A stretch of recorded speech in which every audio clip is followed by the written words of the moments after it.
Well, hello and welcome back to Read Becca. We're back again for a monthly treasure hunt. This is my project to every month go hunt for some hidden gems on the shelves of my library, just browsing for underread and underrated books. So for this month, or for July, I did select my book in July, but am much belated in actually getting to read it. So I'm finally getting around to discuss Longer by Michael Blumlein. This is a sci-fi novella from Tor, and it has, at the time of recording, 226 ratings, 45 reviews, and an average rating of 3.06, which seems to be on the lower end. And while I can see why this is probably lower rated, I personally did really like this. Mainly, the same reason why I think a lot of people would rate this lowly is why I liked it. It's much more conceptual sci-fi. It's about exploring the big ideas, more so than an action-packed narrative. And the cover does kind of sell it as maybe an action adventure, possibly. And it's not bad at all. This is very quiet, and sci-fi often gets a kind of a bad rap for dry writing. I believe this has kind of that dry writing where it is really focused on the ideas over emotion and connecting with the characters. So this story, we're following two characters in third person perspective, so we're not directly immediately with either of them.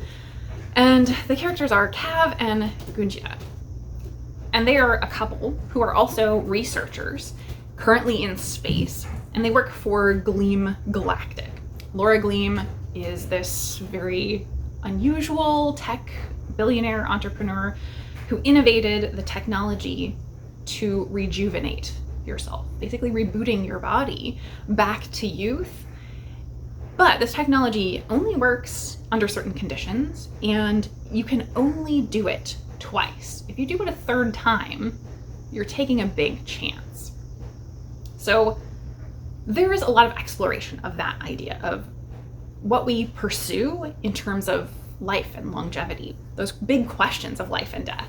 And I think those were given great care and weight. But again, they're dealt with without a lot of emotion in terms of how they're being tackled. So I think people are going to bounce off of that really hard. But we are tackling those big questions because this couple in space are facing a moment in time that may be major, in that they have spotted something, and that something seems like it may be an alien life form. Not like a little green man, but some form of life that looks like vomit. And they keep commenting that it looks like vomit. But in the midst of that, Gunjita has also decided that she's going to use her second rejuvenation. So she is dealing with becoming young and fit and in the prime of her life physically for the second time, while Cav has already used his second rejuvenation and is dealing with old age. He's in his 60s in this iteration. And if he were to rejuve again, he would be taking a great risk into the unknown. So does he want to do that?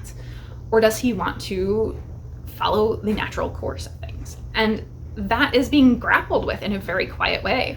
We're thinking through past losses, that disparity of age. There are like relationships with people who are wildly disparate in age, the same as Gunjita and Cav's situation, that you're exploring, well, how much does that matter when mentally they've been around, but yet physically they've reset and they're on very different playing fields. So there are really interesting questions being explored there. We also see things like major characters thinking through the death of parents who they've lost over time, and the hardship that brought on them, but also the sort of peace of reaching an end and not just persisting on forever. What would it mean if you could persist on forever? And so it doesn't feel like this pushes any answers into your hands by the end of the book. It's much more about exploring and thinking through those different concepts.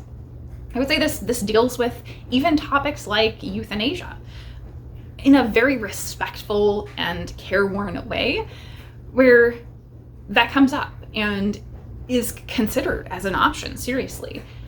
Grappling with what it means to either choose to slip away consciously versus just passively slipping away over time. I love those kind of discussions. So very many aspects of this were catnip for me. I also personally really like the writing style or stylistic choices about how this is delivered. And I think that's another aspect that will significantly be bounced off of by many people, because there are all these weird fragments of like songs and all kinds of different types of real existing work, fiction and nonfiction, just little snippets at the start of chapters and throughout. There are some footnotes, some of which seem to be actual references to things, some seem to be fictitious references to things, but all of that gives it a certain verisimilitude where it feels real, but I didn't come away in the end understanding why that was there. So it felt additive to me, but I'm not sure on the reason why it was additive. So again, kind of a divisive mechanism of telling this story. There are also some relationship aspects. I thought initially that these two were going to be totally out in space and very, very isolated. They're really not. So they're dealing with this situation, this new discovery, or trying to figure out this new discovery of whatever this potential life form is. And they sort of literally just call somebody in to come who they know and have a background with, who also is somewhat expert. And he just sort of shows up. And so there was this very isolated sense initially that I realized was constructed. It's not a limitation on them or a distance from them being in contact with people, nothing like that. So you're just getting a microcosm of the world initially in order to further expand it as you go along through the story. I think that did a great job of giving us a focus, a maintained focus on these very introspective ideas, rather than giving us a sort of space-bound world to understand. Right off the bat, this is very light on the world building for sure. It's giving us just the minimum of what we need to know. So I think that maintained the right scope and scale for the book. So for me, this is much more an interconnected group of ideas to think about than it gave me a singular through line of narrative. But I did come out of it really enjoying the thoughts that this evoked in me. So I think for me, this was really a hidden gem.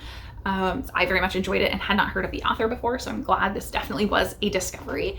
And I think it's one that, if you're interested, give it a few pages try, and you'll pretty much know whether you're in or out on this book. So possibly a divisive selection this month, but I enjoyed it and found it to be a hidden treasure. So that is all for me today, and thank you so very much for watching.